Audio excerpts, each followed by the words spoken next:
Taste the Daily. RSS தலைவன் உன்னை பார்த்து தோழரை அர்ஜுன் சம்பத் வாங்க அப்படின்னு நான் கூப்பிடுவான். சங்கர மடத்தில் தான் நீங்கள் வாசலில் தானே போய் உட்காந்துருக்கீங்க. அந்த வாசலில் உட்காந்துருக்கிற எது என்னன்னு பார்த்தா பச்சையாக இருக்குது. அந்த பச்சை என்னன்னு பார்த்தா இவங்க அந்த அந்த மலங்கழிச்ச எடுத்து கொண்டாந்து வாசலில் போட்டு கழுவி இவங்கள உட்கார வைக்கிறாங்களான்னு சந்தேகமாக இருக்க. எதுக்கு உங்களுக்கு மானம் ரோஷம் இதெல்லாம் எதுக்கு? ஈனமானம் எதுவும் இல்லாமல் தானே அலைகிறீங்க. உங்களுக்கு எதுக்கு கோபம் வரணும்? உங்களுக்கு எதுக்கு செருப்பு? உங்களுக்கு எதுக்கு கழுதை எல்லாம் இதெல்லாம் எதுக்கு? உனக்கு எதுக்கு மேடை?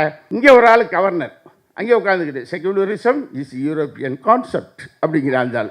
கவர்னரே யூரோப்பியன் கான்செப்ட் தான் அந்த பதவி. கவர்னர் மாளிகையே யூரோப்பியக்காரன் கண்டது தான். அவன் பேசுகிற மைக்கே யூரோப்காரன் கண்டுபிடிச்சது தான். நீ என்னத்தை கண்டுபிடிச்ச? புட்டை வச்சிருப்ப. இப்போ ஏதோ ஒரு ட்விட்டரில் கூட பார்த்தேன். இவர் நம்ம இந்த அர்ஜுன் சம்பத் நான் என்ன இஸ்ரேலை ஆதரிக்கிறேன் அப்படின்னு சொல்லி ஒரு பதிவு போட அதில் ஒருத்தன் போய் கமெண்ட் போட்டு விட்டேன். என்னையா உன் வீட்டம்மா இந்த பாஸ்டரை கல்யாணம் பண்ணிட்டு போயிட்டு பாஸ்டரும் இஸ்ரேலை ஆதரிக்கிறேன், நீனும் இஸ்ரேலை ஆதரிக்கிறீங்க, எல்லாரும் ஒன்று கூட்டிட்டீங்களாடான்னு கேட்டு ஒருத்தன் போட்டு வச்சுட்டேன். சரி, நான் என்ன கேட்குறேன், பாப்பான்னு சொன்னோன்னு உனக்கு கோவம் வந்துச்சுல, பாப்பான்னு சொன்னோன்னு உனக்கு கோவம் வந்துச்சு, ரைட்டு இருக்கட்டும். நீ எங்கே படித்த? நான் அவள் என்னையே 2 நாளாக ஆய்வு பண்ணிக்கிட்டு இருக்கலாம். நான் ஒரு ஆய்வு பண்ணேன், நான் எடுத்தேன், இன்றைக்கி தான் எடுத்து போட்டேன். பார்க்கலையா உங்களுக்கு? பதிச்சு இல்லை. சிஎஸ்ஐ பள்ளிக்கூடத்தில் தான் பய உள்ள படிச்சிருக்கு. சிஎஸ்ஐ பள்ளிக்கூடத்தில், கிறிஸ்டின் பள்ளிக்கூடத்தில் தான் ஹையர் செகண்டரி ஸ்கூலே படித்தது கோயம்புத்தூரில். உடனே எதுக்கு உள்ளே விடலை? அதை விட இன்னொரு இன்ட்ரெஸ்டிங்கான ஒரு மேட்ரு இருக்குது, அதையும் நான் சொல்கிறேன். அந்த நம்ம ராமகோபால ஐயர் இருக்கார்ல திருப்பூரில் ராமகோபால ஐயர் இந்து மக்கள் கட்சி தொடங்குறாரு. அவர் தொடங்கி அவர் ஊரெல்லாம் போய் ஐயர் பிரச்சாரம் பண்ணுறாரு, எல்லாம் பண்ணுறாரு. அதில் இவர் இது பஞ்சத்துக்கு செங்கி தானே, இது ஈர்க்கப்படுது. இதில் ராமகோபால ஐயர்கிட்ட ஈர்க்கிறதுல என்ன இருக்குது? இது ஈர்க்குது. போயிட்டார். போய் சேர்ந்ததுக்கு பின்னாடி கோபால ஐயருக்கு அவர் ஐயர். அப்போ இது கொஞ்சம் பிஞ்சில வெந்ததா தெரியுது. யாருக்கு? ஐயருக்கு. அப்போ அட்டன் பண்ணுறேன், உள்ளே போய் அட்டன் பண்ண போகும்போது அபிஷ்டு வெளியே போ அப்படின்ட்டு அந்த ஆள் அவங்க அப்படிதான் சொல்லுவாங்க. அபிஷ்டு வெளியே போ அப்படின்னு சொன்னால் சாதியை சொல்லிட்டாங்க. நீங்கள் அர்ஜுன் சம்பத்தை சாதி என்னெல்லாம் நம்ம சொல்லிக்கிட்டு இருக்க வேண்டியது. அது போய் உள்ள நம்ம வீட்டு பக்கத்து வீட்டுக்கார போய் உள்ளன்னு வச்சுக்கோங்க. இவன் அபிஷ்டுன்ட்டான், வெளியே வந்துட்டான். கோவம் வந்துடுச்சு. நானும் இருந்து வளர்ந்த இந்த கட்சியில் ஒன்று யார் வளர்க்க சொன்னான்னு ஐயர் திரும்ப கேட்டிருக்கேன். நான் இருந்து வளர்த்த கட்சியில் ஒன்று யார் வளர்க்க சொன்னா? நான் சொன்னேன், நீனா கூட சுற்றிட்டு இருந்துட்டு உடனே ஐயர்கிட்ட கோவிச்சுக்கிட்டு போய் ஆரம்பித்த கட்சிக்கு பேர் தான் இந்து மக்கள் கட்சி. அப்போ உனக்கு கோபம் எங்கே வரணும்? ஐயர் வேலையில் வந்திருக்கணும். மதிவதனி வேலை எதுக்கு வருது? மதிவதனி அப்போ கரெக்டாக தானே பேசியிருக்காங்க. வீடு இல்லைன்னு ஒருத்தன் கை இல்லாமல் கால் இல்லாமல் கோயம்புத்தூர் ரயில்வே ஸ்டேஷன் முன்னாடி உட்காந்துருக்கானு. பேர் வேறு அர்ஜுன் சம்பத்துன்னு இருக்கே, கூட இருந்த அந்த அம்மாவும் விட்டுட்டு போயிடுச்சாம்ல அப்படின்னு சொல்லி அவன் என்ன செய்வான்? காசை போடுவான், அவனுக்கு வீடு கிடைச்சிடும். ஈத்தரப்பையில் ஒரு வீட்டுக்காக போய் அவன்கிட்ட போய் நின்றுட்டு இருக்க வெக்கமா இல்லை? சூடு சொரணை இல்லை, சோத்தில் என்ன திங்கிற அப்படின்னு தானே கேட்பாங்க எல்லாரும். இவனுங்களுக்கு ரொம்ப போட்டு சவுண்டு கொடுத்தெல்லாம் பேச வேண்டிய அவசியமே இல்லை. இவங்க ஒரு டம்மி பீஸு. ஏன்னா 2 பேர் குடிச்சிட்டு உட்காந்து பேசுகிறாங்கன்னு வைங்களேன், அவங்க பேசுகிறத கேட்கவே குடிக்காமல் ஒருத்தன் உட்காந்து கேட்குறான் பாருங்க, அது ரொம்ப கொடுமை. நாங்கள் தினம் டிவியில் அதை சந்திச்சுக்கிட்டே இருக்கோம். குடிச்சிட்டு வந்த மாதிரியே பேசுவாங்க. நாங்கள் குடிக்காமல் உட்காந்துருக்கிறவங்க அதை கேட்டுக்கிட்டே இருக்கணும். எவ்வளவு மன வேதனைகளோடு நாங்கள் இந்த தொலைக்காட்சிகளில் உட்காந்துருப்போம்னு உங்களுக்கு தெரியும். அதுக்கடுத்து பேசினோடனே நமக்கு சுயமரியாதை இருக்கா? அது ஒரு சொர்ணக்கட்ட நாய் தானே. அதனால நம்ம கொஞ்சம் வேகமாக பேசின உடனே அவங்க படப்படன்னு ஆவானுங்க. ஆயிட்டு என்ன பண்ணுவான் அப்படின்னு சொன்னால், இந்த லாபியில் நிப்பமில் பேசி முடிச்சுட்டு லிஃப்ட்டை விட்டு இறங்கி வெளியே வந்தோடனே, அண்ணே தப்பாக நினச்சிக்கிறாதீங்கண்ணே அப்படின்னு கை கொடுப்பான். அதுதான் ரொம்ப எரிச்சலாக இருக்கும். பேசிட்ட நாய் வெளியே போய் தொலைக்க வேண்டியதுன்னு, தப்பாக நினச்சிக்கிறாதீங்க. அதுதான் ஒரு முக்கியமான ஆள். நான் சொன்னேன், வலதுசாரிகள் தமிழ்நாட்டில் மிகப்பெரிய விலை கொடுக்க வேண்டியிருக்கும் அப்படின்னு நான் சொன்னேன். மறுநாள் எனக்கு அவர் ஃபோன் பண்ணார், நீங்கள் என்னத்தை பேசுனது கொஞ்சம் எனக்கு படப்படப்பாயிட்டு ஆஸ்பத்திரியில் இருக்கேன் அப்படின்னாரு. சிறாமு அப்படின்னாரு. ஆனால் அவங்கள தானே வர்றேன் 4 பேர் சுற்றி. அதுக்கடுத்து ஒருத்தன், நான் யார் தெரியுமா அப்படின்னா, நான் யாருன்னு சொல்லி தொலை அப்படின்னேன். நான் கியாப்பே விஸ்வநாதம் அப்படின்னேன். கியாப்பே விஸ்வநாதத்தினுடைய பேரனை என்னமோ ஒன்று சொன்னேன் அப்படின்னா, நான் சொன்னேன், எப்பா கியாபே விஸ்வநாதம்ங்கிறது ஒரு அரண்மனை. அதில் வாசல் இருக்கும், வாசப்படி இருக்கும், கக்கூஸ் இருக்கும், கக்கூஸ்குள்ளே மலம் கிடக்கும்.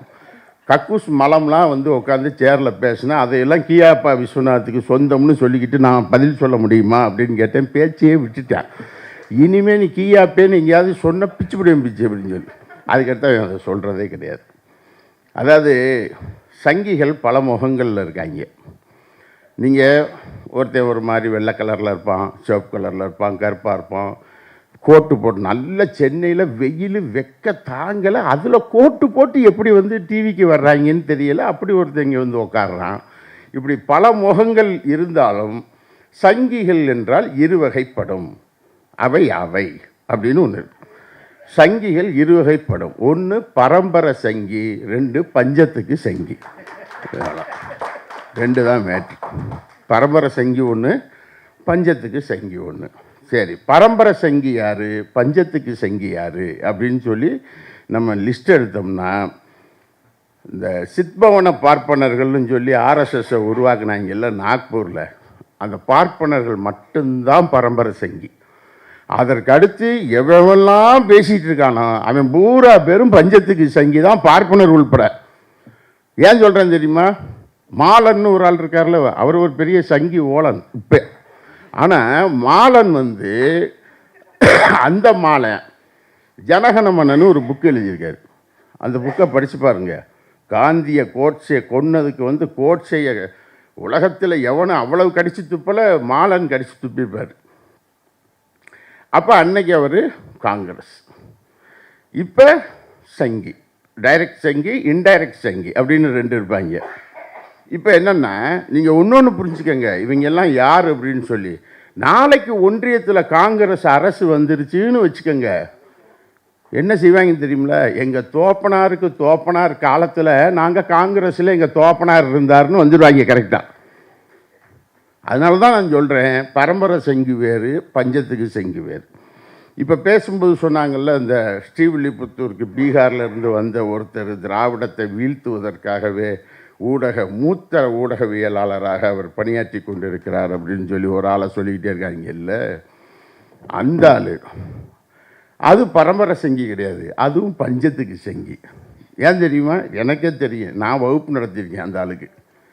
ஸ்ரீவில்லிபுத்தூரில் 1996 ஒரு பஞ்சாயத்து போர்டு எலெக்ஷன் நடந்தது தெரியுமா?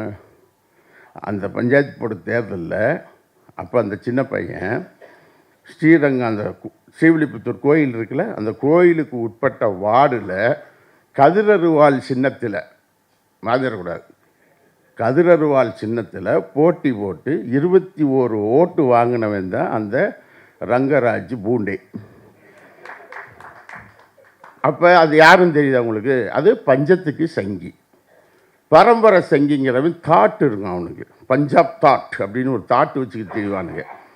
அவனுங்க வேற, அவனுங்க தான் இவனுங்களை பூரா பேர் என்ன செய்கிறது, இயக்கிறவன். இப்போ இவங்கெல்லாம் யார்? இப்போ மதிவதனி வந்து நின்று பேசுகிறாங்க. இப்போ அர்ஜுன் சம்பத்து வாரான், திடீர்னு எந்திரிச்சு வாரான், அவன் பஞ்சத்துக்கு சங்கி. அது பளிச்சுன்னு தெரியும். ஐயா எனக்கு ஒரு வீடு கட்டி கொடுங்க அப்படின்னு போய் நின்ட்டான்ல, அது தெரியுது. யாரோ ஒரு ஆள் அவனே பிரேதம் மாதிரி படுத்து கிடக்கான், அவன்கிட்ட போய் இவன் வந்து எனக்கு ஒரு வீடு கட்டி கொடுங்கன்னு கேட்டுக்கிட்டு இருந்தான். இந்த கேரக்டர் எல்லாத்தையும் நீங்கள் அப்படியே வரிசையாக பார்த்தீங்கன்னா ஒரே ஒரு உதாரணம் தான் எனக்கு ஞாபகம் வந்துச்சு. நம்ம எல்லோரும் ரயில்வே ஸ்டேஷன் போகிறோம், ரயில்வே ஸ்டேஷனில் நிற்கிறோம். இந்த ரயில் 1வது நடைமேடையில் வருகிறது அப்படின்னு சொன்னோன்னா நம்மெல்லாம் என்ன செய்வோம், ட்ரெயின் வரும் ஏறி போயிடுவோம். ஆனால் சங்கி என்ன பண்ணுவான்னா, நடைமேடையில் தான் ரயில் வருதோன்னு சொல்லி தண்டவாளத்தில் குளிச்சுருவான் படக்குன்னு. பொதுக்குன்னு குதிச்சுருவான். நம்ம ட்ரெயினில் ஏறி போனதுக்கு முன்னாடி செய்தியில் பார்ப்போம் 3 பேர் செத்துட்டான் அப்படின்னு சொல்லி. இவங்க அந்த கேரக்டர். இவங்களை ரொம்ப சீரியஸாகவே நம்ம எடுத்துக்கிடக்கூடாது. நான் கூட கொஞ்சம் சீரியஸாக தான் யோசித்தேன் முன்னாடி. நம்ம ஒரு தடவை பேசிட்டோம் அப்படின்னு சொன்னாலே இவங்க 3 தடவை மன்னிப்பு கேட்குறாங்க நம்மகிட்ட. என்ன இவங்கள்ட்ட போய் கிருஷ்ணமூர்த்தி சொன்னார்ல, சண்டைனா சட்டை கிளியணும், சட்டை கிளியாத சண்டை, அது என்ன சண்டை, சும்மா போட்டு பேசிக்கிட்டு. இப்போ மதிவதனி பேசிட்டு போயிட்டாங்க, ஆனால் இவன் விரட்டிக்கிட்டு போயிருக்கணும்ல. இவன் என்ன செய்கிறான் தெரியுமா, ஓடி போய் சுடுகாட்டில் உட்காந்துக்கிறான். டேய் அங்கே பேசியாச்சு, சண்டை போட்டாச்சு. திருன்னு ஓடி வந்து என்ன செஞ்சுருக்கணும், நீ ஒரு கூட்டத்தை போட்டிருக்கணும், பேசியிருக்கணும். பேசாமல் நீ ஏன் சுடுகாட்டில் போய் உட்காந்துருக்க, என்னைக்கா இருந்தாலும் மதிவதி நீ அங்கே தானே வரும் அப்படின்னு அவன் உட்காந்துருக்கேன் அட்வான்ஸாக போய். இவங்க இந்த மாதிரி கேஸ்.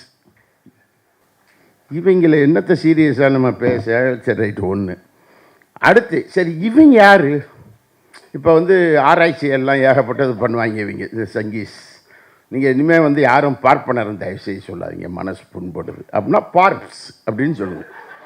இப்போ நீங்கள் சங்கினா சங்கீஸ் அப்படின்னு சொல்கிறோம்ல, ஒரு ஸ்டைல் மாம்ஸ் அப்படின்னு கூப்பிட்றோம்ல, மாம்ஸ் மாமானா மாம்ஸ் அப்படின்னு கூப்பிட்றோம்ல, அது மாதிரி இனிமேல் இவங்களை வந்து பார்ப்ஸ் அப்படின்னு கூப்பிட்டோம்னா, பப்ஸ் இல்லை பார்ப்ஸ், பாப்கார்ன்ஸ் அப்படின்னு நம்ம என்ன செய்யலாம், ஒரு வார்த்தையை அறிமுகப்படுத்தி விடுவோம். பார்ப்பனர் என்ற சொல்லு நல்ல சொல்லுதான், அதுக்கு எந்த கெட்ட வார்த்தையுமே கிடையாது. பார்ப்பு அப்படின்னா இளமைன்னு அர்த்தம், அவ்வளோதானே. நம்மெல்லாம் குழந்தைன்னு சொல்லுவோம், பிள்ளைன்னு சொல்லுவோம், குழந்தை. இதை அவங்க பாப்பா அப்படின்னு கூப்பிடுவாங்க. பாப்பா அப்படின்னு நம்ம கூப்பிட மாட்டோம். ஏன் பாப்பான்னு சொன்னாங்கன்னா, பார்ப்பு இளமை குழந்தை சின்ன, அதுதான் பார்ப்பு. பார்ப்பு பார்ப்பா. நீங்கள் அந்த பார்ப்பு அப்படின்னு சொன்னால் இளமை. ஏன் பிரச்சனை வருது தெரியுமில்ல, யாருக்கு இளமை அப்படின்னு ஒரு சாதிய இளமைன்னு இருந்தால் யாருக்கு இளமை அப்படின்னு சொன்னால் அதுக்கு ஒரு வழக்கு இருக்குது, தென் மாவட்டங்களிலே வழக்கு இருக்குது. பாப்பானுக்கு மூப்பு பறையன் கேட்பார் இல்லாமல் கீழ்ச்சாதியான அப்படின்னு ஒரு வழக்கு. அப்போ பாப்பானுக்கு மூப்பு பறையன் அப்படின்ற ஒரு சொல்லு வந்துருச்சு. அப்போ பறையர்கள் அந்த காலத்தில் அவர்கள் உரைத்தவர்கள், அறம் உரைத்தவர்கள், எனவே அவர்கள் சமூகத்திற்கு வழிகாட்டியவர்கள். அவர்களை பின்னுக்கு தள்ளிட்டு இப்போ நீங்கள் என்ன செய்கிறாங்க, இதை இவங்க வந்துட்டாங்க அப்படிங்கிறத அதுக்குள்ளே நேமம் பார்ப்பான், நியமம் பார்ப்பான், நிமித்திகம் பார்ப்பான், எல்லாத்தையும் பார்ப்பான். இது அதுதான் நீங்கள் வந்து அதனுடைய அடையாளம்.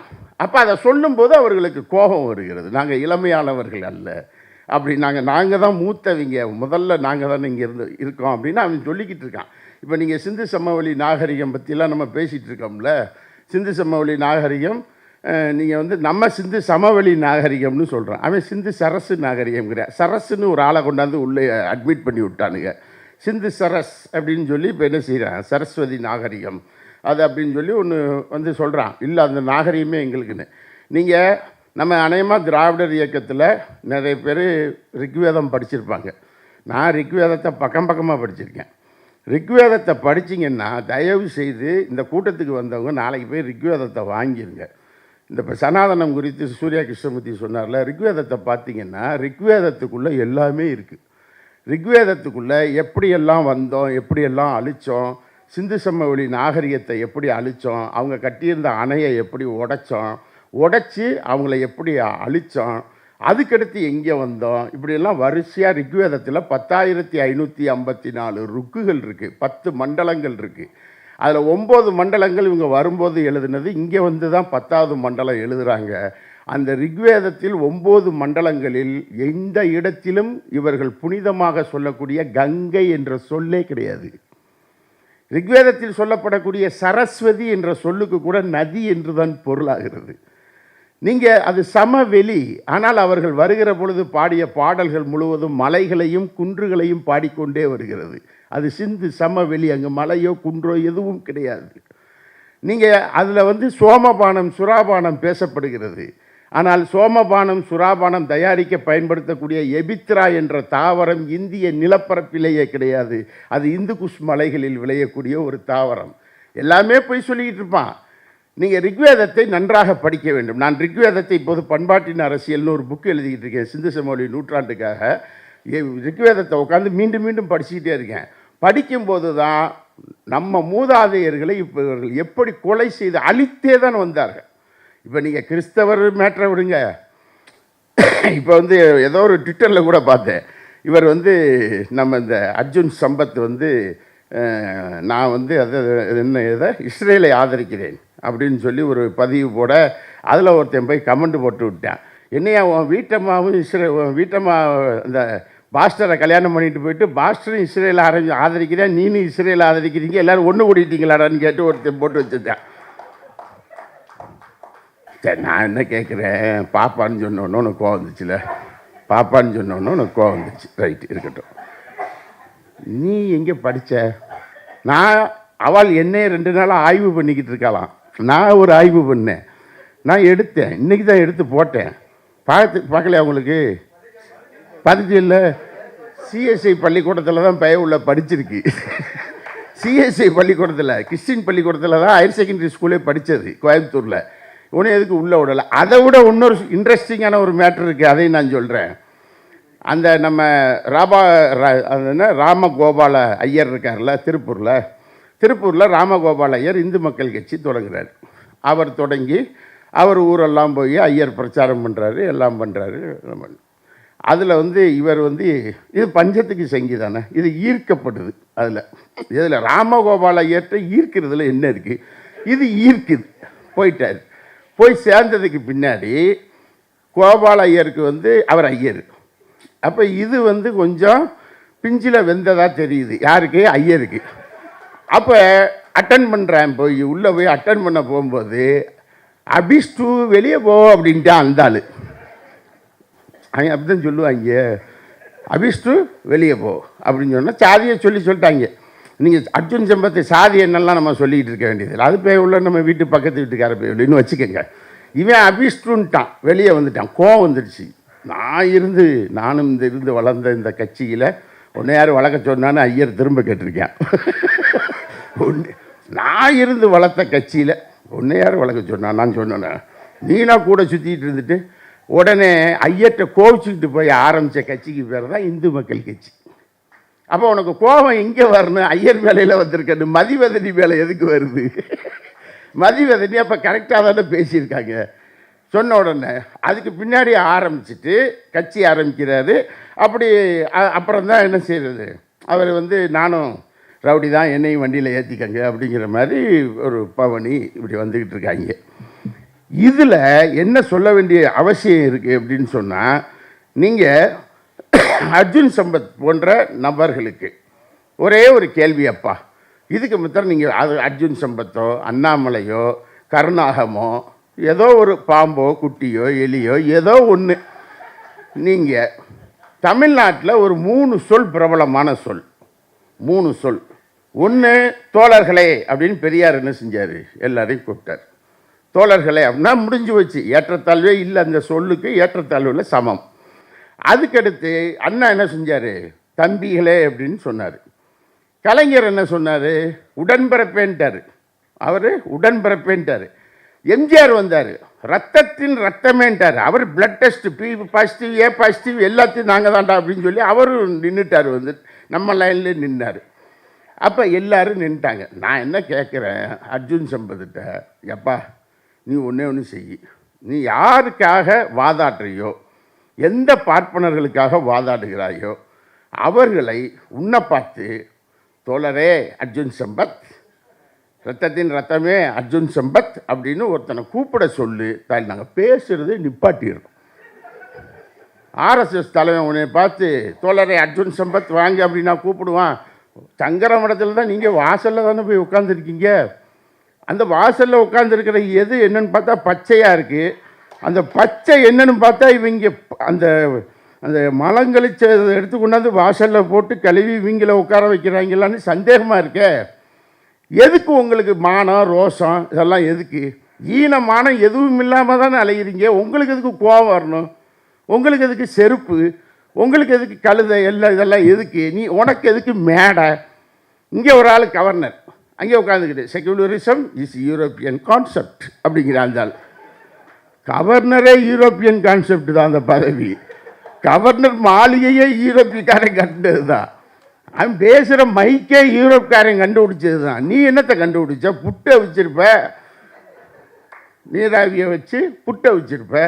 அவன் ஐரோப்பாவில் நல்ல ஆவி எது கெட்ட ஆவி எதுன்னு ஆராய்ச்சி பண்ணாங்க. ஆவியை பற்றி ஒரு ஆராய்ச்சி, அதை கண்டுபிடிச்சி தான் அவங்க கடைசியில் பரிசுத்த ஆவின்னு ஒன்று இருக்குன்னு அவங்க சொன்னாங்க. அந்த ஊரில் ஐரோப்பாவில் பரிசுத்த ஆவின்னு ஒன்று இருக்குதுன்னு சொன்னதுக்கு பின்னாடி அப்புறம் அங்கே இருக்கிற விஞ்ஞானிகள் இருப்பான்ல, அவன் அப்படிலாம் ஒன்றும் கிடையாது, நீராவின்னு ஒன்று இருக்குதுன்னு அவங்க சொன்னாங்க. அதில் இருந்து தான் சயின்ஸ் அப்படின்னு அவன் சொன்னான். சயின்ஸுக்கும் கிறிஸ்தவ மத பீடத்துக்கு இடையில் சண்டை நடந்துச்சு. கலீலியோவை கொண்டானுங்க, எல்லாரையும் கொண்டு முடிச்சிட்டானுங்க அவனுக்கு. அதுக்கு பின்னாடி இப்போ உட்காந்து பரமண்டலங்களில் இருக்கும் பரிசுத்த தந்தை எங்களை மன்னிச்சிரு, நாங்கள் தெரியாமல் கலீலியோவை கொண்டுட்டோம்னு இப்போ சொல்லிக்கிட்டு இருக்காங்க. ரைட்டு இருக்கட்டும். அவன் அப்படி பண்ணினதுக்கு பின்னாடி நீராவியை கண்டுபிடிச்சி தொழில் வளர்ச்சியில் ஐரோப்பா முன்னேறிடுச்சு. நல்லா ஐரோப்பா முன்னேறிடுச்சுன்னு சொல்கிறான்ல, ஐரோப்பா முன்னேறிடுச்சு. எதை எடுத்து முன்னேறிச்சு? ஐரோப்பிய மத பீடங்களுக்கு எதிரான முன்னேற்றம், ஐரோப்பிய முன்னேற்றம். ஒரு நாடு முன்னேற வேண்டுமானால் அந்த நாட்டின் அரசையும் மதத்தையும் விமர்சனத்திற்கு உள்ளாக்க வேண்டும். அரசும் மதமும் எங்கு விமர்சிக்கப்படுகிறதோ அந்த சமூகம் முன்னேற துடிக்கிறது என்று பொருள். மறந்துடக்கூடாது. நீ என்ன எங்களை என்ன நினச்சிக்கிட்டு இருக்க? முன்னேறிட்டான் ஐரோப்பா, என்ன செஞ்சிட்டான்? முன்னேறிட்டான். அப்போ ஆவியெல்லாம் அவங்க கண்டுபிடிக்கும் போது நீ என்ன கண்டுபிடிச்ச? கோலா புட்டு, இட்லி, இந்தந்த ஐட்டங்கள்லாம் கண்டுபிடிச்சிட்டு கடைசியில் போய் ஆறு ஓடுற மண்டபத்தில் போய் நல்லா தின்னுட்டு படுத்து இன்னொரு ஆவி விட்டு அது பேர் கொட்டாவி. தான் நீ செஞ்ச. என்ன நீ கண்டுபிடிச்ச? யூரோப்பியன் கான்செப்டுங்கிற. நீ போட்டிருக்கிற கோட்டு என்னது? அது யூரோப்காரன் கண்டுபிடிச்சது. சட்டை என்னது? யூரோப்காரன் கண்டுபிடிச்சது. பேண்ட் என்னது? அன்னைக்கு காட்டு மிராண்டி மாதிரி தானே சுற்றிக்கிட்டு இருந்த. கிராப்பு வெட்டி விட்டவன் யார்? மனுஷன் போட்ட குட்டி மாதிரி அழைக்கிறான் அப்படின்னு சொல்லி கிராப்பு வெட்டி விட்டவன் அவன் தான் வெட்டி விட்டான். எல்லாமே செஞ்சு கொடுத்தாங்க. ஒரு நாகரிகத்தை நீ எடுத்துக்கிட்ட. ஐரோப்பியன் கான்செப்ட் நீங்கள் பேசலாமா? சனாதனம் அப்படின்னு சொல்லி இப்போ பேசுகிறாங்கல்ல.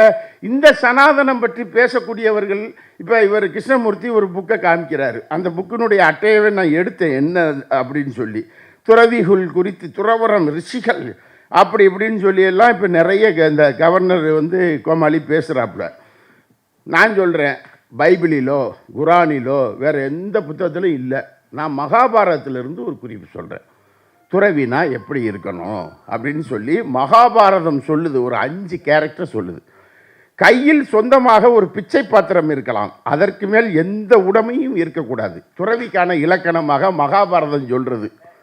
கையில் சொந்தமாக ஒரு பிச்சை பாத்திரம் இருக்கலாம், அதற்கு மேல் எந்த உடைமையும் இருக்கக்கூடாது. 2, கந்தலாடை தவிர வேறு எதுவும் அணியக்கூடாது. ஆனால் இவங்களுக்கு ட்ரெஸ்ஸு பிடிக்காது, எப்பயுமே அவங்க வேறு சைஸாக தான் உட்காந்துருப்பாங்க. கந்தலாடை தவிர வேறு எதுவும் அணியக்கூடாது. அதை ஏதோ வேறு மாதிரி புரிஞ்சுக்கிட்டாங்க. 3, இயற்கை தரும் மரத்தின் நிழலிலோ மலை குகையின் அடியிலோ தங்கலாம், செயற்கையாக அமைக்கப்பட்ட உறைவிடத்தில் தங்கக்கூடாது அப்படின்னு சொல்லுது மகாபாரதம். ஒரு பெண்ணின் கையை அலங்கரிக்கும் ஒற்றை வளையலை போன்று துறவி தனிமையை நாட வேண்டும். 5, உலகத்தின் உயிர்கள் அனைத்தையும் பேதமின்றி ஆற தழுவி அன்பு செலுத்த வேண்டும், அவற்றின் நலனுக்காக இறையருளை பிரார்த்திக்க வேண்டும். உலகத்தின் உயிர்கள் அனைத்தையும் பேதமின்றி ஆற தழுவி அன்பு செலுத்த வேண்டும். அதை அந்த பொம்பளைன்னு நினச்சிக்கிட்டாங்க. அது மட்டும் அந்த கேரக்டரை மட்டும் வச்சுக்கிறது, மற்ற எல்லாம் ரிஜெக்டட். இந்த கவுண்டமணி சொல்லுவார்ல, செலக்டட் ரிஜெக்டட், செலக்டட் ரிஜெக்டட். இவங்க இந்த கேரக்டர் மகாபாரதம் சொல்லுது இப்படி ஒரு 5 கேரக்டர் இருக்குது அப்படின்னு சொல்லி. ஆனால் இதை எல்லாத்தையும் என்ன செஞ்சிருந்தான்? நிராகரிச்சதான். கிருஷ்ணமூர்த்தி சொன்னார்ல சனாதனம் அப்படின்னு சொல்லி, அந்த புக்கு அவர் சொன்னது 1916 போட்ட புக்கு. இந்த இருக்க அந்த புக்கோடைய அட்டை சனாதன தர்மா அண்ட் எலிமெண்ட்ரி டெக்ஸ்ட் புக். அது எலிமெண்ட்ரி தான். அப்போ இது ரொம்ப விரிவாக சொன்னாங்கன்னா என்ன கதைக்கு ஆகும்னு தெரியல. ஹிந்து ரிலிஜியன் அண்டு எத்திக்ஸ், அதானே கிருஷ்ணமூர்த்தி நீங்கள் சொன்னது இந்த புத்தகம் தானே? ஆமாம், இது படிச்சிருக்கேன் நான் 1916. எடுத்த உடனேயே சனாதனம் என்பது மனு தர்மத்திற்கு அடிப்படையானது, மனு தர்மத்தில் இருந்து தான் என்ன செய்கிறது சனாதனம் என்பதே வருகிறது அப்படின்னு அது சொல்லும். அர்ஜுன் சம்பத்து நீ நான் அடிக்கடி சொல்லுவாப்புல, நான் தமிழ் இந்து அப்படின்னு ஓயாமல் சொல்லுவாப்புல. நீ தமிழ் இந்துன்னு சொல்கிறையில, நான் கேட்குறேன், தமிழில் தொல்காப்பியத்திலிருந்து இப்போ வரைக்கும் இருக்கிற இலக்கணம் வரைக்கும், இலக்கியங்கள் புத்தகங்கள் இதெல்லாம் இருக்குல்ல, நீங்கள் தொல்காப்பியம், 11 கீழ்கணக்கு, ஐம்பெருங்காப்பியம் எல்லாமே இருக்குல்ல தமிழில், சங்க இலக்கியங்கள் எல்லாமே இருக்குல்ல, அந்த நூல்கள் எதிலாவது ஒரு இடத்துல சனாதனம் அப்படின்னு ஒரு சொல்லு இருக்கா? சொல்லு, ஏதாவது ஒரு இடத்துல. சரி விட்டுரு, கம்பராமாயணம், மகாபாரதம், திருவாசகம், தேவாரம், 4000 திவ்ய பிரபந்தம், பக்தி இலக்கியங்கள் இதெல்லாம் நான் படிச்சிருக்கேன். திருவிளையாடல் புராணம் எல்லாமே படிச்சிருக்கேன். எங்கேயாவது அந்த புத்தகத்தில் ஒரு இடத்துல சனாதனம் என்ற சொல் இருக்கா? சொல்லு. தமிழ் இந்துங்கிற அப்படின்னா சனாதனம்ங்கிற சொல்லு இவ்வளவு காலம் எழுதியிருக்கணும்ல. சனாதனம் என்ற சொல் தமிழ் மொழியிலேயே கிடையாது. அவ்வளவு ஏன் கடல்லையே இல்லை. கடல்லையே இல்லாத ஒரு சொல்ல சனாதனம் சனாதனம் சனாதனம்ங்கிறாங்க. என்னன்னே தெரில. இந்தியன் அது என்ன படம், இந்த ரெண்டக்கான்னு படம் ஒன்று, பாட்டு ஒரு பொண்ணு பாடிக்கிட்டு வருவாங்கள்ல, அந்த பொண்ணு பேர் சனா. அது பேரை எதுவும் யூஸ் பண்ணுறாங்களா என்னன்னு தெரியல. சனாதனம் அப்படின்னு சொல்கிறாங்க. அது எப்பயுமே மாறாதது, அதாகாது, இதாகாதது. அப்படின்னா நீ என்ன செய்யணும்? நீ எதுக்கு பேண்ட்டு சட்டை போட்டிருக்க? எப்பயுமே மாறாதது, நிலையானது, அதை மாற்றவே முடியாதது. அப்படின்னா லங்கோடு தானே கட்டியிருக்கணும். அப்போ தான் லங்கோடு அந்த காலத்தில் கட்டியா இந்த கிரத்து தொங்கும்ல, நாங்கள் தான் பார்த்துருக்கோம்ல, எங்கள் தெரு வழியாக போகும்போது தான் பார்த்துருக்கோம்ல. இதோட பாம்பு சட்டை மாதிரி தொங்குது அப்படின்னு சொல்லி நாங்கள் கிராஸ் பண்ணி போயிருக்கோமே. சொல்லு, மாறாதது அதாகுது, அப்படியே வா ரோட்டில் முடியல. நாகரிகம்னு சொல்கிறீல்ல, அப்புறம் என்ன அது மட்டும் மாறாதது, நிலையானது? எது மாறாதது? பிரச்சனைன்னு வந்துருச்சுன்னா இந்து என்ற சொல் மாறாதது. பெருமைன்னு வந்துருச்சுன்னா பாப்பாங்கிற சொல்லு மாறாதது. பெருமைக்கு பாப்பான், பிரச்சனைனா இந்து. இதுதானே நீங்கள் ரெண்டு பேரும் கடைபிடிச்சிக்கிட்டே இருக்கீங்க. இதில் இப்போ நீங்களாவது பரவாயில்ல, திகா திராவிடர் கழகம் இப்படி ஒரு பேரில் மட்டும் அடி வாங்கிக்கிட்டே இருப்பீங்க. நாங்கள் பாவாடைன்னு அடி வாங்க வேண்டியிருக்கு. அடிஷனலாக எங்களை பாவாடையும் சேர்த்துக்கிறாங்க. பேர் வேற சேவியர் இருக்கு. டபுள் அடி அடிப்பாங்க. நம்ம ஒரு விஷயத்த சொன்னோம்னா கீழே உடனே நான் உடனே போய் விட சிவன் பாவாடை ராயன் அப்படின்னு பேர் இருக்கப்பா. விழுப்புரத்துக்கு பக்கத்தில் ராமதாஸுக்கு கோபம் வந்துடும். சிவனுக்கே பாவாடை ராயன் தான் பேர். பாவாடைங்கிறது உடலை மறைக்கிறது. நீங்கள் அதையேப்பா இழிவாக நினைக்கிறீங்க. உங்களுக்கு பாவாடை இருந்தாலே பிடிக்காதா அப்படின்னு நான் கேட்டிருக்கேன் அவங்ககிட்ட. இவ்வளோ சண்டை நடக்குது.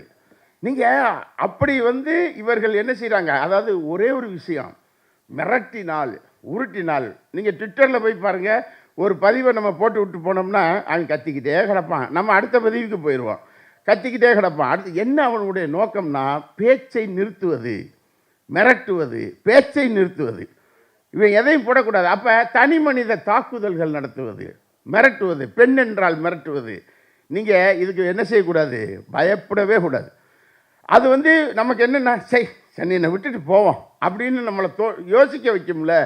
யாராக இருந்தாலும் என்னட்ட நிறைய பேர் பேசியிருக்காங்க, கேட்டிருக்காங்க. அப்போ என்ன சார் இவ்வளவு அட்டாக் பண்ணுறாங்க, நீங்கள் பாட்டுக்கு நம்ம போட்டுக்கிட்டே போகிறோம்ல. 10 பேர் சேர்ந்து மிரட்டுவான், அவ்வளோதான். அந்த கெப்பாசிட்டி அவ்வளவுதான். அப்போ நம்ம அந்த இதை என்ன செய்யணும்? நம்ம பார்க்கணும். அப்போ அவர்கள் மிரட்டலின் மூலமாக நம்மளை மனச்சோர்வை உருவாக்குவதற்கான முயற்சியில் அவர்கள் மேற்கொள்வது என்று எப்பயுமே இந்த டவுசர்களுடைய கேரக்டர் என்னென்னா, ராஜதந்திரமாக பிளான் பண்ணுறோம்னு சொல்லி ஒரு ஆப்பு செய்வாங்க அவங்க. கடைசியில் பார்த்தா அந்த ஆப்பில் அவங்களே ஏறி உட்காந்துக்கிட்டு வலிக்குதுன்னு கத்திக்கிட்டே இருப்பானுங்க. இதான் அவங்க கேரக்டரு. நான் பார்த்துருக்கேன். எனக்கு ஒரு அனுபவம் இருக்குல்ல, ஒரு 20-25 வருஷம் இவங்களோட மல்லு கட்டின அனுபவம் இருக்குது. நீங்கள் அப்போ இந்த மாதிரி இவர்கள் என்ன செய்கிறார்கள்? அந்த வேலையைத்தான், அதுதான் மதிவதனி அவர்களிடம் அவன் அன்றைக்கி நின்னது. உண்மையிலேயே அந்த நிகழ்ச்சி இப்போது அதே மாலை முரசிடம் நான் பணிவோடு ஒரு வேண்டுகோளை வைக்கிறேன். இந்த கூட்டத்தின் வாயிலாக கோயம்புத்தூரில் அர்ஜுன் சம்பத்தினுடைய தெருவில் யாருமே கருப்பு சட்டையோ சிவப்பு சட்டையோ போட்டவர்கள் வர வேண்டாம், யாரும் வர வேண்டாம். அதே அர்ஜுன் சம்பத்து குடியிருக்கக்கூடிய தெருவில் மாலை முரசு ஒரு கூட்டத்தை ஏற்பாடு செய்ய வேண்டும். நானும் மதிவதனியும் அந்த கூட்டத்தில் பங்கேற்க வேண்டும். நீ 1000 பேரை 1,00,000 பேரை நீ அங்கே திரட்டி நிப்பாட்டு, உன் ஆளுகளை நிப்பாட்டு. அந்த இடத்துல என்ன நடக்குதுங்கிறத மாத்திரம் அப்புறம் நீங்கள் என்ன செய்யுங்க, இடைவேளைக்கு பின்னாடி பாருங்கள். எங்கிட்ட கிடந்து கூட்டிகிட்டு வரட்டும், உதிர்ந்த மசர்களை புறத்தை அள்ளிட்டு வரட்டும். இப்போ என்ன, அது போட்டு நமக்கு அது பிரச்சனையே கிடையாது. நானும் மதிவதனி மட்டும். நீ எவ்வளோ பேரை வேணாலும், நம்ம கரசேவையில் புகழ்பெற்ற கேடி ராகவனை கூட நீ கூட்டிகிட்டு வா, எனக்கு அது கூட பிரச்சனை கிடையாது. நான் சொல்கிற கரசேவைங்கிறது ராமர் கோயிலுங்கிறது. நீங்களா நினச்சி கைதட்டாதீங்க. கூட்டிகிட்டு வா, கூட்டிகிட்டு நீ என்ன செய்ய, நிப்பாட்டு. யார் வேணாலும் பேசட்டும்யா, நாங்கள் 2 பேரும் பேசுகிறோம். நான் ஒரு பாவாடை பேசுகிறேன், அந்த அம்மாவும் பேசட்டும். நீ பதில் சொல்லு. இல்லை எங்களை அடிக்கிறதுனாலும் நீ ரெடியாவா, ஆயுதங்களோடு கூட நீ வரலாம். நாங்கள் எதுவும் இல்லாமல் தான் வருவோம். பெரியார் என்ற படத்தை இப்படி தூக்கி வச்சுக்கிட்டு மட்டும் என்ன செய்வோம், நின்று பேசிக்கிட்டே நிற்போம். நீ எவ்வளோ வேணாலும் வா, மாலை முரசு அந்த கூட்டத்தை இம்மீடியட்டாக ஏற்பாடு பண்ணணும். கோயம்புத்தூரில் நான் இந்த கூட்டத்தை கூட சொன்னேன்.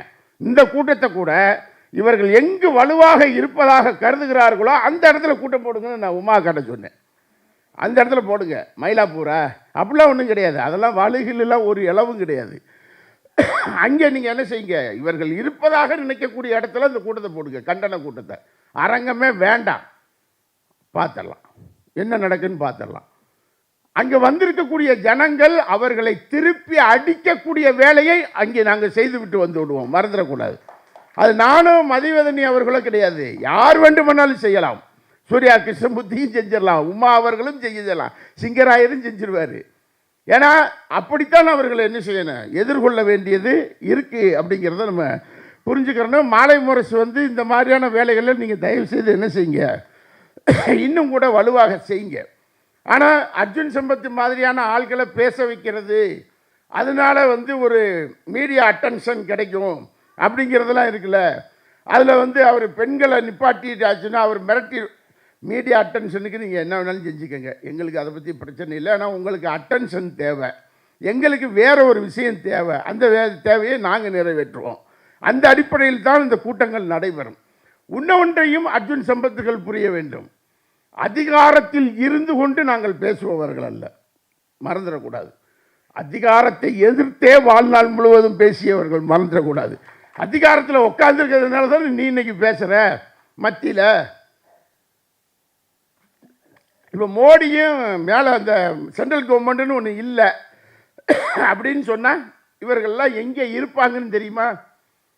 40 தொகுதியிலையும் நாடாளுமன்ற தொகுதியிலையும் ஆய்வுகளுக்கு நான் போகிறேன், தலைமையிலிருந்து அனுப்புகிறாங்க. போனேன், 40 தொகுதியவும் ஆய்வு பண்ணுறேன். 40 தொகுதியிலையும் அரசியல் பிரச்சனை என்ன, சமூக பிரச்சனை என்ன, பொருளாதார பிரச்சனை என்ன, ஒவ்வொரு கட்சிக்குள்ளே என்ன பிரச்சனை என்ன, எல்லாத்தையும் ரிப்போர்ட் பண்ணி ஒரு 500 பக்கம் ரிப்போர்ட் ரெடி பண்ணி தேர்தலுக்கு 3 மாதத்துக்கு முன்னாடி கொண்டாந்து கொடுத்தாச்சு. 40 தொகுதியிலையும் நம்ம ஜெயிப்போம். மோடி வருகிறார், தனித்த முறையில் வருகிறார், ரொம்ப நல்லது. 28 முறை வந்தாலும் நமக்கு பிரச்சனையே கிடையாது, நம்ம இன்னும் கொஞ்சம் லீடிங் தான் போவோமே ஒழிய மோடி வந்தால் கொடுக்குறோம். ஏன் இவர்கள் யாருன்னு சொல்கிறேன், ஏன் சண்டைக்கு வர்றாங்கன்னு சொல்கிறேன், அசஸ் பண்ணுறோம். கோயம்புத்தூரில் 40 தொகுதியும் 6 மாதம் பயணம் பண்ணியிருக்கேன். எனக்கு தெரியும் தமிழ்நாட்டுக்குள்ளே இவர்கள் யார், இவர்கள் எங்கு இருக்கிறார்கள், இவர்களுடைய எண்ணிக்கை என்ன, லிஸ்ட்டு என் கையில் இருக்குது. நான் நிறைய எடுத்திருக்காங்க, நான் ஒரு ஆய்வை பண்ணேன், அதை சொல்கிறேன். நான் 40 வெற்றி பெறும். தேர்தல் அறிவிச்சாச்சு, வேட்பாளர் அறிவிச்சாச்சு, அவங்க நிறைய பேர் அறிவிச்சுக்கிட்டே இருக்காங்க. 40 வெற்றி பெறும். அதுக்கு பின்னாடி ஓட்டு எண்ணிக்கை இது நடந்துக்கிட்டு இருக்கு. 10 தோத்துருமாம்ல, 40 வெற்றி பெறும். அங்கே கவுண்டிங் போய்கிட்டு இருக்கு, 2 உளுந்துருச்சாம்ல, 40 வெற்றி பெறும். எழுத்து பாருங்க, 50லேருந்து 20க்குள்ளே வந்துடும், 25லேருந்து 50க்குள்ளே வந்துடும். அப்படியே இவர்கள் யார், இவர்கள் எப்படி ஓட்டு வாங்குறாங்க, இவங்க என்ன கிராமத்தில் செய்கிறாங்க, எல்லா விவரங்களும் ஒரு தொகுப்பு கைகளில் இருக்கு. அப்படி போய் பார்க்கும்போது என்ன நடந்ததுன்னு சொல்லட்டுமா உங்களுக்கு? இவங்களை தலப்பா கட்டுறதுக்கு ஊருக்குள்ளே ஒரு கும்பல் திடுறாங்கன்னு எனக்கு பளிச்சுன்னு தெரிஞ்சிச்சு. யாரை? இந்த சங்கிகள் இருக்கான்ல, இவன் இங்கேருந்து இங்கே போகிறான். நான் ஒரே ஒரு தகவலை மட்டும் உங்களுக்கு சொல்கிறேன். ராமநாதபுரம் நாடாளுமன்ற தொகுதி, ராமநாதபுரம் நாடாளுமன்ற தொகுதியில் மோடி போட்டியிட போகிறார். கரெக்டாக மோடி போட்டியிட போகிறாருன்னு திடீர்னு வந்துச்சுல, திடீர்னு அந்த செய்தியே இல்லாமல் ஆச்சு தெரியுமா? அதுக்கு என்ன அடிப்படை நடந்ததுன்னு உங்களுக்கு தெரியாது, பல பேருக்கு. எனக்கு தெரியும், நான் சந்தித்தேன் அவங்கள. அந்த நாடாளுமன்ற தொகுதிக்கு மட்டும் அவர் நின்னா எவ்வளோ பேர் ஜெயிக்க முடியும்? ஏன்னா இவங்க எங்கே இருக்காங்கன்னு நான் சொல்கிறேன். ராமநாதபுரம் நாடாளுமன்ற தொகுதியில் மோடி போட்டியிட்டால் என்ன ஓட்டுகள் வாங்குவார் அப்படின்னு ஒரு டீம் கொண்டாந்து போட்டு ராம்நாட்டில் ரூமை போட்டு கிடந்தாங்க. அவங்க இருந்த ரூமுக்கு 6வது ரூமில் நான் படுத்து கிடந்தேன். அங்கே தான் இருந்தோம், ஆய்வு நடந்துச்சு. அதில் ஒரு பையன், முக்கியமான ஒரு பையன், அவன் தான் ஆர்எஸ்எஸ் ஹெட் குவார்ட்டர்லேருந்து அனுப்பி வைக்கப்பட்டவன். அவனுக்கு நான் ஃபோன் பண்ணேன், அவன் நம்பரை வாங்கி அவனுக்கு நான் ஃபோன் பண்ணேன். ஃபோன் பண்ணி இந்த மாதிரி நீங்கள் வந்து இங்கே ஏதோ ஒரு ஆய்வு நடத்துகிறீங்களாம்னா, நானும் ஒரு ஆய்வாளர், தொகுதியை பற்றி ஆய்வு பண்ண வந்திருக்கேன் அப்படின்னு சொன்னேன். அவன் சொல்கிறேன், உங்கள் முகரக்கட்டை எனக்கு நன்றாக தெரியும் அப்படிங்கிறேன். அவன் தெரிஞ்சு வச்சுருக்கான் நம்மளை பற்றி. நீ எதுக்காக வந்திருக்கேன்னு எங்களுக்கும் தெரியும்னு. நாங்கள் அவனும் சந்தித்தோம். நன்றாக புரிஞ்சுக்கோங்க, நான் ஓப்பனாக சொல்கிறேன். அந்த பையனுடைய இதெல்லாம் விட்டுருங்க. அவன் வந்து ஏதோ இந்த இந்த பிறப்பால் அந்த உயர்ந்தவர், பொருளாதாரத்தால் பிச்சை எடுப்பவர்னு ஒரு கேரக்டர் இப்போ வச்சுருக்காங்க இல்லை, இடபிள்யூஎஸ் அதை விட்டுருங்க. ஆனால் ஏதோ ஒரு வகையில் அவன் தன்னை வந்து ஒரு பிறப்பான நான் அவங்க கூட நிற்கிறவன்லாம் அப்படி பார்க்குறான், அவனை கிராஸ் பண்ணிட்டு எல்லாம் அவனுக்கு இருக்குது. மறந்துடாதீங்க, கதவு அறையை நான் திறந்த உடனே அப்படியே காலில் விழுந்தான். வயசு 37 வயசு 38 வயசு இருக்கும்.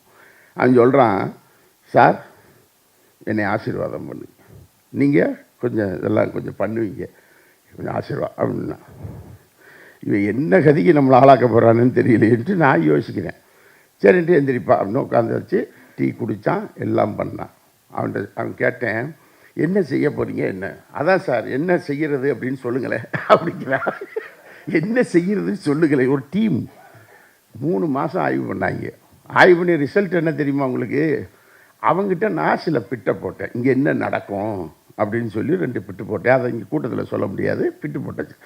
அவன்கிட்ட நான் சொன்னேன், எப்பா மோடின்னு ஒருத்தர் வந்து ராமநாதபுரம் தொகுதியில் நின்னா, ராமநாதபுரம் தொகுதி ராமேஸ்வரத்தில் இருந்து அருப்புக்கோட்டை ரோடு இருக்குல்ல இங்கே, அதில் காரியாபட்டின்னு ஒரு ஊர்லாம் வருதுல்ல, காரியாபட்டி திருச்சுழின்னு ஒரு ஊர் இருக்குது, காரியாபட்டி இருக்குது, ஆவியூர்னு ஒரு ஊர் இருக்குது.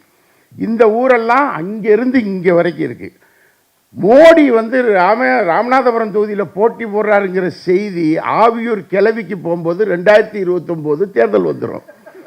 அது நீங்கள் போய் சொல்கிறதுக்கு 2029 தேர்தல் வந்துடும். ஏன்னா நான் ஆண்டிப்பட்டி தொகுதியில் போய் இடைத்தேர்தல் வேலை பார்த்துருக்கேன். வேலை பார்க்கும்போது விஜயகாந்த் வந்துட்டார், எல்லாரும் வந்துட்டாங்க, ஜெயலலிதா அம்மா வந்துட்டாங்க, கலைஞர் வந்துட்டார், எல்லாரும் வந்துட்டாங்க. ஆண்டிப்பட்டி தொகுதியில் போய் ஒரு அம்மாட்ட போய், அம்மா நீங்கள் யாருக்காக? எல்லாரும் வந்துட்டாங்க, ஒன்றும் எம்ஜிஆர் வரல. இன்னும் என்கிட்ட அந்த கேள்வி கேட்டுச்சு.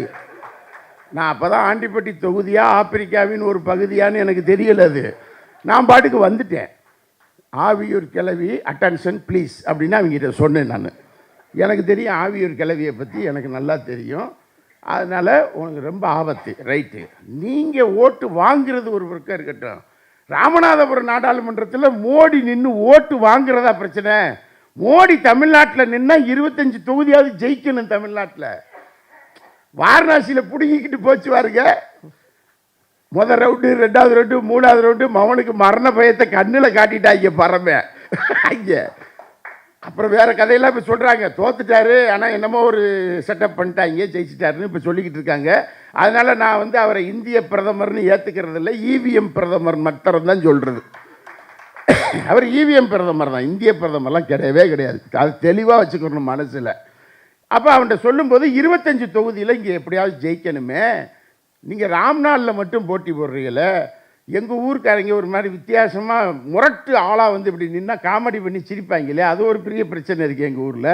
எங்கள் ஊரில் எல்லா அளவுக்கும் சிரிச்சிடுவாங்க டபக்கு டபக்குன்னு. ஏன்னா தமிழ் மொழியே நகைச்சுவையுடன் கூடியது, அதனால தான் தமிழர்களுக்கு நகைச்சுவை அதிகம். நீங்கள் நாகர்கோவிலில் போய் சூர்யா கிருஷ்ணமூர்த்தியாக இருக்கட்டும், எவ்வளோ பெரிய நகைச்சுவை பேச்சாளராக இருக்கட்டும், நாகர்கோவில் தாண்டி இந்த தக்கலம் மார்த்தாண்டம்னு ஏரியா இருக்குல்ல, வடிவேலு ஜோக்கு சொல்லுங்க முறைச்சி பார்ப்பாங்க. அப்படி ஏன்னா அது அந்த அந்த சான்ஸ்கிரிட் அப்படி மிக்ஸ் ஆகிருக்கும். அப்படி சான்ஸ்கிரிட் எங்கே மிக்ஸ் ஆகுதோ அங்கே இளவு கூடிடுச்சுன்னு அர்த்தம், மனுஷ மனமே மாறிடுச்சுன்னு அர்த்தம். தமிழ் லைவாக வச்சுருக்கோம். சங்கராச்சாரியாரும் வள்ளலாரும் நேற்று வள்ளலாரும் விவாதிப்பாங்க. சமஸ்கிருதம்னா என்ன அப்படின்னு சங்கராச்சாரி சொல்லுவார், தமிழ்னா என்னன்னு வள்ளலார் சொல்லுவார். தமிழ் இது சமஸ்கிருதம் மாத்ரு பாஷா அப்படின்னு சங்கராச்சாரி சொல்லுவார். அப்போனா அப்போ நாங்கள் தாண்டா, நாங்கள் தமிழ் பித்ரு பாஷா அப்படின்னு இவர் சொல்லுவார். வள்ளலாருக்கும் சங்கராச்சாரிக்கும் தமிழுக்கும் சான்ஸ்கிரிட்டுக்குமான விவாதத்தை தயவுசெய்து படிங்க, ரொம்ப இன்ட்ரெஸ்டிங்காக இருக்கும். அங்கே உட்காந்து சங்கர மடத்தில் உட்காந்து இதெல்லாம் நடந்துச்சு. அப்போ இந்த மொழி லைவாக இருக்கும், ரொம்ப நகைச்சுவையாக இருக்கும். இவங்க சீரியஸாக எடுக்கிறத கூட சில நேரம் காமெடி பீஸ் ஆக்கி விட்ருவாங்க நம்ம ஆளுங்க தமிழில். அதனால் வந்து நீங்கள் கொஞ்சம் நீங்கள்லாம் ஆளுங்க பார்த்தா கொஞ்சம் செக்கச்சேவேர்னு வெள்ளரி பழம் மாதிரி இருக்கீங்க, ராம்நாடு வெயிலில் போட்டு பொழந்துட போகிறாங்க, பார்த்து செய்யுங்க அப்படின்னு சொல்லிவிட்டு நான் என்ன செஞ்சேன், எனக்கு ஊர் ராம்நாடில், நான் ராமநாதபுரத்தில் பிறந்தவன், எனக்கு அந்த ஊரை பற்றி தெரியும். இதெல்லாம் சொல்லிவிட்டு வந்ததுக்கு பின்னாடி, அதுக்கு பின்னாடி 3வது நாள் அவனை பார்த்தேன். என்ன ஆய்வுகள் எப்படி போய்கிட்டு இருக்கு அப்படின்னு சொன்னேன். சார் ஒரு 90% ஓட்டு தான் கிடைக்கிது, டேய் 90% அதிகம்டா உங்களுக்கு. மோடி நின்னாலே ராமநாதபுரம் தொகுதியில் 19% வாக்குகள் மட்டும்தான் கிடைக்கும் என்றுதான் பின்னங்கால் பிடரிபட அடித்து ஓடினாங்க, மறந்துடாதீங்க. நீ ஏறி மதிரதனியை மிரட்டுற. நான் கேட்குறேன், உங்களுக்கு ஏதாவது இருக்க?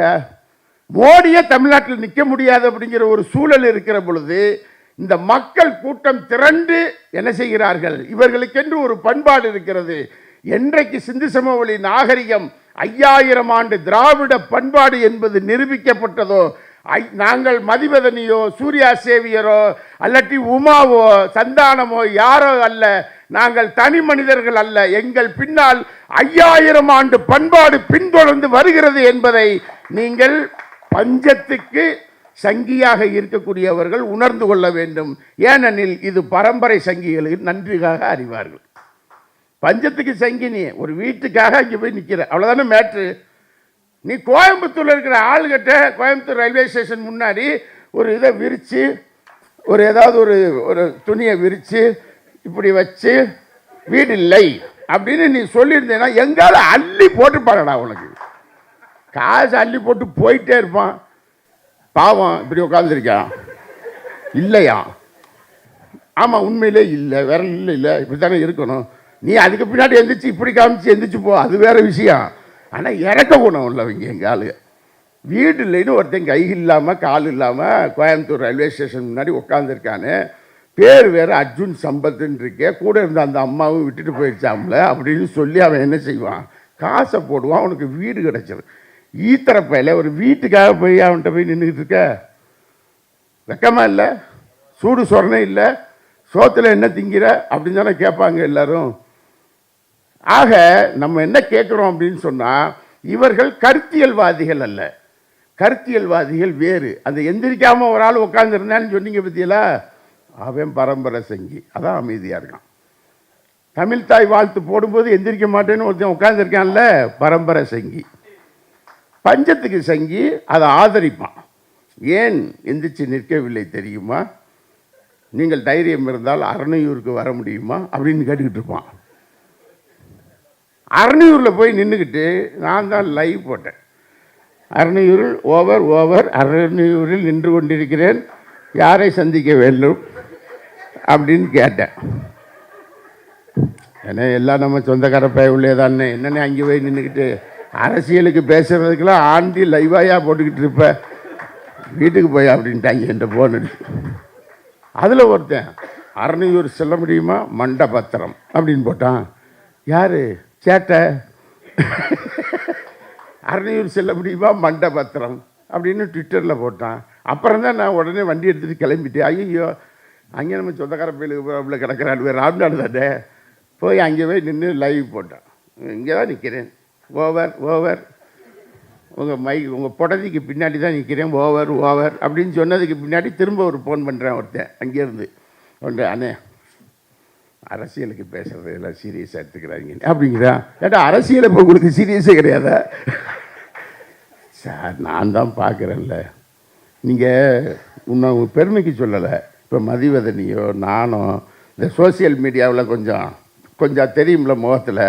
உண்மையிலே சொல்கிறேன், இந்த ஒரு வருஷத்தில் திருநெல்வேலியில் ட்ரெயின் ஏறி இங்கே வந்து இறங்கி 2 நாள் தங்கி திரும்பி போகிற வரைக்கும் எந்த ஹோட்டல்லையும் நான் காசு கொடுத்து சாப்பிட்டதே கிடையாது. அடித்து பிடிங்கிலாம் சாப்பிடல சாமி, நீங்கள் வேறு தப்பாக நினைக்காதீங்க. ஏன் தெரியுமா? யாராச்சும் ஒரு ஆள் பார்த்து, சார் உங்களை அங்கே பார்த்தேன், சார் உங்கள் இங்கே பார்த்தேன். இந்த வடிவேலு சைக்கிளில் போகும்போது நிறைய பேர் வாங்க வணக்கம் அப்படின்னு கூப்பிடுவாங்கல்ல, நமக்கு அப்படி ஒரு ஃபீலிங் வரும், நம்மளை தான் கூப்பிட்றாங்களா அவங்க அப்படின்ட்டு. ஆனால் சோறு வாங்கி கொடுத்தான் ஹோட்டலில். எந்த ஹோட்டலுக்கு போனாலும் சரி, சார் சாப்பிடுங்க சார், நான் காசு தரேன் சார், நீங்கள் அன்றைக்கி அப்படி நல்லா பேசுனீங்க சார், சார் நீங்கள் இன்றைக்கி அப்படி நல்லா பேசுனீங்க சார். இது எனக்கு மாத்திரம் இல்லை, இதில் மதிவதனியோ யாரோ எல்லாருக்கும் அது நடந்து கொண்டு இருக்கிறது தமிழ்நாட்டில். அன்றைக்கெல்லாம் உட்காந்து மதுரையில் சாப்பிட்டுட்டு இருக்கேன், ஒரு அம்மா எழுத்தால் உட்காந்து சிரிச்சுக்கிட்டு இருக்கு. எனக்கு ஒரு மாதிரி ஆச்சு, என்னடா ஒரு அம்மா உட்காந்து நம்மளை பார்த்து சிரிச்சுக்கிட்டு இருக்காங்க அப்படின்ட்டு. பக்கத்தில் ஒரு ஆள் உட்காந்துருக்கான். உடனே நான் எந்திரிச்சு சாப்பிட்டுட்டு கை கழுவ போகிறேன். நான் இதை பதிவாகவே ஃபேஸ்புக்கில் எல்லாத்தையுமே பதிவாகவே போட்டுருவேன். அங்கே போய் கை கழுவ போகும்போது அந்த அம்மா வர்றாங்க, பக்கத்தில் வந்து கை கழுவிட்டு, சார் நீங்கள் சூர்யா சேவியர் தானே? ஆமாம்.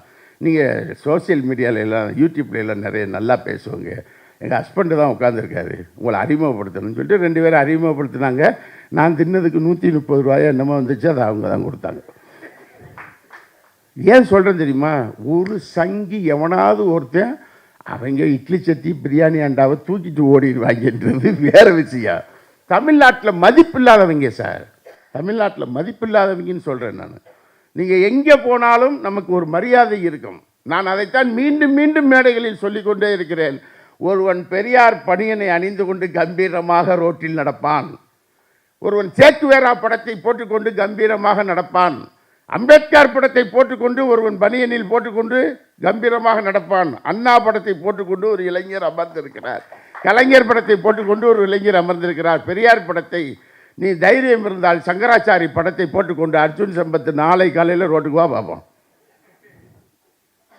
கோல்வால்கர் அவங்க தத்துவ ஆசான்கள் போட்டுக்கிட்டு வெளியே வா.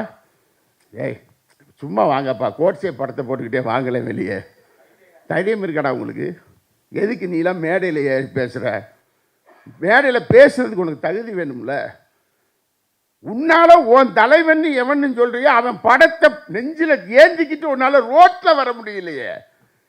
நீ எல்லாம் எங்களுக்கு ஒரு ஆளா?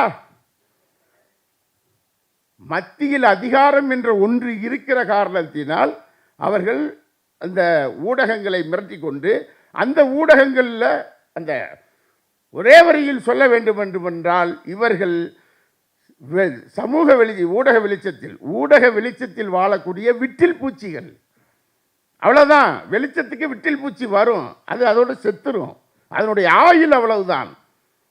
எல்லாரும் வாழ்ந்து கொண்டிருக்கிறார்கள். யார் உங்களிடம் வாழ்ந்து கொண்டிருப்பது? அதைத்தான் அவங்க சொன்னாங்க, எங்களிடம் புத்தகம் இருக்கிறது. இயேசுநாதர்னு ஒருத்தர் என்னைக்கே என்ன செஞ்சிட்டாரு, செத்து போயிட்டாரு, கொண்டுட்டானுங்க. ஒருத்தன் வந்து என்ன செஞ்சுருக்கான், நான் வந்து அவனை வெட்டாமல் விட மாட்டேன் அப்படின்னு ரோட்டில் ஓடினானா. யாரடா வெட்ட போகிற அப்படின்னு கூப்பிட்டு கேட்டிருக்காங்க. இயேசுநாதரை கொண்டவனை வெட்டாமல் விட மாட்டேன். ஏன்டா, நான் செத்து 2000 வருஷம் ஆச்சுடா, இப்போ எதுக்குடா ஓடுறேன், இப்போ தான் பைபிள் படித்தேன் அப்படின்னாவே. அந்த மாதிரி இல்லை புத்தகம். நீங்கள் எல்லாரும் புத்தகங்களில் வாழ்ந்து கொண்டிருக்கிறார்கள். இயேசுநாதர் இல்லை, இயேசுநாதரை வாழ்ந்து கொண்டிருக்கிறார். எங்கு வாழ்கிறார்? பைபிளில் வாழ்கிறார். நபிகள் நாயகம் இல்லை, அவருக்கு எழுத படிக்க தெரியாது. நபிகள் நாயகத்துக்கு அவருக்கு கடவுள் சொன்னதை முழுவதும் அவர் வாய் மூலமாக சொல்ல அவரது சக தோழர்கள் என்ன செஞ்சாங்க, எழுதி வைத்தார்கள். குர்ஆனாக நபிகள் நாயகம் வாழ்ந்து கொண்டிருக்கிறார். எல்லாமே வாழ்ந்து கொண்டிருக்கிறார்கள். பெரியார் வாழ்ந்து கொண்டிருக்கிறார். திராவிடம் என்ற கருத்தியலில் நின்று பெரியார் வாழ்ந்து கொண்டிருக்கிறார். சுயமரியாதை என்பதிலிருந்து வாழ்ந்து கொண்டிருக்கிறார். அண்ணா வாழ்ந்து கொண்டிருக்கிறார். அவர் சொன்ன 5 முழக்கங்களுக்கு இணையான முழக்கத்தை தமிழகத்தில் மாற்று முழக்கங்களை வைப்பதற்கு இன்னைக்கு வரைக்கும் எவனுக்கு மாறுகதை கிடையாது. அண்ணா வாழ்ந்து கொண்டிருக்கிறார். கலைஞர் வாழ்ந்து கொண்டிருக்கிறார். எல்லாரும் வாழ்ந்து கொண்டிருக்கிறார்கள். அவர்கள் கருத்தியலில் இருந்து வாழ்கிறார்கள். அவர்கள் புத்தகங்களாக வாழ்ந்து கொண்டிருக்கிறார்கள். நான் மீண்டும் சொல்கிறேன், பெரியார் என்பது புத்தகம், அண்ணா என்பது நூலகம், கலைஞர் என்பது செயலகம். அதுதான் தமிழ்நாடு. இவர்களுக்கு புத்தகமும் கிடையாது, நூலகமும் கிடையாது, செயலகமும் கிடையாது, எதுவும் கிடையாது. வன்முறையில் மேல் நம்பிக்கை வைப்பவர்கள். எனவே இவர்கள் மக்கள் மன்றத்தில் மதிப்பிற்கு ஆளாகாதவர்கள். எப்பயுமே தமிழ்நாட்டில் 100% ஓட்டு, 100 பேர் இருக்கான், ஓட்டு போடணும். எல்லாரும் எப்படி ஓட்டு போடுவாங்கன்னா, ஒரு 80% பேர் அப்படியே என்ன செய்வாங்க, இவங்களுக்கு எதிராக ஓட்டு போடுவாங்க. ஒரு 10% பேர் என்ன செய்வான், அவர்களுக்கு ஆதரவான கருத்தியல் கொண்டவர்கள். அவ்வளோதான் மேட்ரு. இந்த 10% உருட்டி என்ன செஞ்சுக்கிடுவாங்க, மாற்றி வாங்கிக்கிடுவாங்க. அந்த 10% அதிகாரத்தின் மூலமாக ஃபோக்கஸ் பண்ணி காட்டுவாங்க. இது மட்டும்தான் நடக்கும். நின்னுவாங்க, முக்குவாங்க, முணங்குவாங்க, ஆயிம்பாங்க, ஊயிம்பாங்க, ஆய் மதிவதனிம்பாங்க, ஆய் ஆ ஊ எல்லாம் பேசுவாங்க. கடைசியில் பொட்டியை எண்ணும் போது ஆடு வராது, புழுக்க மட்டும் வந்துக்கிட்டே இருக்கும். பொட்டியை எண்ணும் போது புழுக்க தான் வரும் இவனுங்களுக்கு. புழுக்கையே இவங்களுக்கு ரொம்ப அதிகம், புழுக்கையே ஓவர். நீங்கள் கருவ மரத்தை வெட்டணுங்கிறாங்கல்ல, கருவ மரத்தை வெட்டணும் அப்படின்னு சொன்னால் கருவ மரத்தை பூரா வெட்டிக்கிட்டே போனீங்கன்னு சொன்னால் எல்லாத்தையும் அழிச்சிடலாம். கிடையவே கிடையாது. ஆட்டை க்ளோஸ் பண்ணால் தான் என்ன செய்ய முடியும். கருவ மரத்தை நெத்தை திங்கும். அது எல்லாம் வந்து வேற எதை திங்கும், அது மட்டும் என்ன செய்யும், நெத்து தான் திங்கும். நெத்துனா தெரியுதா உங்களுக்கு? கருவை நெத்து. அதை தின்னுட்டு போய் ஒரு இடத்துல புழுக்க போடும், அந்த இடத்துல ஒரு கருவை வரும். அந்த இடத்துல ஒரு போடும் கருவ வரும், அந்த இடத்துல ஒரு கருவ மரம் வரும். அது அப்படித்தான் கருவ மரங்கள் என்ன செய்யும், அதிகமாக வரும். அதுக்காக ஆடையே இனத்தையே அழிச்சிடலாமா? இல்லை, ஆடு நமக்கானது. அது அடிக்கடி பிரியாணிக்கு பயன்படுவது, அது அடிக்கடி பிரியாணிக்கு பயன்படுவது. புழுக்கைகளை பாதுகாப்பாக என்ன செய்யணும், வைக்க வேண்டிய ஆலயங்களில் கொண்டு போய், நான் சொல்கிறது டி நகரில் இருக்குது, அங்கே தான் புழுக்கைகள் இருக்குமே ஒழிய, நீங்கள் ஆடுகள் என்றைக்கும் நமக்கானது, அது பிரியாணிக்கு உதவக்கூடியது. எனவே இவர்கள், நீங்கள் கோயம்புத்தூர்லேயும் ஒரு வாரம் இருந்தேன்ல, பார்த்தேன்ல என்ன நடக்குது அப்படின்னு சொல்லி ஒரு அசஸ்மெண்ட் இப்படி எல்லாம் பண்ணி முடிச்சுட்டு இதுதான் இங்கே நடக்கும் போங்க அப்படின்ட்டு எந்திரிச்சு வந்தாச்சு. தமிழ்நாடு பூரா போய்கிட்டே இருக்கோம். தமிழ்நாட்டில் பூரா இவங்க ஊ ஹூ இப்படிலாம் அந்த காட்டுறாங்க. சிரிப்பு தான் வந்துச்சு. சரி ரைட்டு, இருக்கட்டும் இருக்கட்டும். அப்புறம் இந்த ஒருத்தன் டீ கடையில் உட்காந்து ஏதோ ஒருத்தன் பேசுவான்ல, நான் அப்படியாக இப்படியாகன்னு சொல்லும்போது கவுண்டர் பண்ணி மண்டையில் அடிச்சுட்டே டீயை குடுறா அப்படின்னு சொல்லிட்டு போயிடுவார்ல, ஒரு காமெடி வரும் பாருங்க. அதே மாதிரி தான் இவனுக்கு உட்காந்து பேசிக்கிட்டே இருப்பானுங்க. அவன் ஜனங்கள் வச்சு செய்கிறத அழகாக என்ன செஞ்சிருந்தான், செஞ்சுட்டு போய்கிட்டே இருக்கான். அதனால் தமிழகம் என்பது பாதுகாப்பாக இருக்கிறது, தமிழ்நாடு பாதுகாப்பாக இருக்கிறது. திராவிட இயக்கம் என்ற கருத்தியலில் இன்றைக்கும் ஊன்றி நிற்கிறது. ஒவ்வொரு வீட்டுக்குள்ளும் மீண்டும் சொல்கிறேன், ஒவ்வொரு வீட்டுக்குள்ளும் அவர்கள் கட்சியாக இல்லாமல் இருக்கலாம், திமுக என்று இல்லாமல் இருக்கலாம், அல்ல ஏதோ ஒரு அமைப்பில், திராவிட இயக்க அமைப்பிலேயோ எந்த ஒரு அமைப்பிலும் இல்லாமல் இருக்கலாம். ஆனால் அவர்களுக்குள் ஒரு கருத்து ஓடிக்கொண்டிருக்கிறது. அந்த கருத்து மதிவதனியின் கருத்தாக இருக்கிறது, மறந்து விடாதீர்கள். மதிவதனிக்கான கருத்து எது? பெரியாருடைய கருத்து. பெரியாரின் கருத்து மதிவதனிகளாக, பெரியாரின் கருத்து ஆளூர் ஷானவாஸ்களாக, பெரியாரின் கருத்து பரந்தாமன்களாக, உமாக்களாக, சூர்யா கிருஷ்ணமூர்த்திகளாக வலம் வந்து கொண்டிருக்கிறது. எனவே தான் அவர்கள் அச்சப்படுகிறார்கள், எனவே தான் அவர்கள் எழுந்து வருகிறார்கள். எழுந்து நிற்கிற பொழுது அவர்களை எங்கு அமர வைக்க வேண்டும் என்பதை மக்கள் பார்த்து கொள்வார்கள். நாம் நமது கருத்தை தொடர்ந்து விதைப்போம். வாய்ப்புக்கு நன்றி.